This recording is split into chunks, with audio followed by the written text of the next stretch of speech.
আপনারা জানেন যে আমরা জাতীয় নাগরিক পার্টির নির্বাচনী পদযাত্রা শুরু করছি আজকে।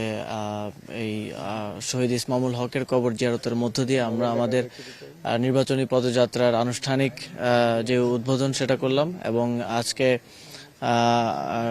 শহীদ ইসমামুল হক 5ই আগস্ট যেদিন জুলাই গণঅভ্যুত্থান পূর্ণতা পেয়েছিল, সেদিন চানখারপুল মোড়ে গুলিবিদ্ধ হন এবং 7ই আগস্ট চিকিৎসারত অবস্থায় শাহাদাত বরণ করেন।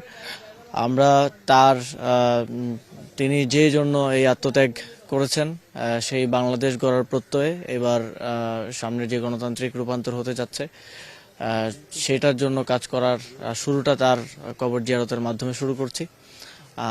এবং আমরা বিশ্বাস করি যে আমরা ইসমামুল হকরা যে কারণে জীবন দিয়ে গেছেন, তার মতো আরও 1400 শহীদ যে কারণে জীবন দিয়ে গেছেন, এই নির্বাচনের মধ্য দিয়ে সেই স্বপ্নের বাংলাদেশ প্রতিষ্ঠিত হবে এবং গণভোটে হ্যাঁ ভোট জয়যুক্ত হওয়ার মধ্য দিয়ে তাদের যে আকাঙ্ক্ষিত সংস্কার, সেই সংস্কার বাস্তবায়ন সম্ভব হবে। আজকে আমাদের যে পদযাত্রা সেটা বোয়ালখালী থেকে শুরু হচ্ছে এবং আজকে আমাদের আরও একটি কর্মসূচি আছে, সেটা লক্ষ্মীপুরের রামগঞ্জে, এবং আগামীকালকে আবার আমরা নোয়াখালী থেকে আমাদের পদযাত্রা শুরু করব।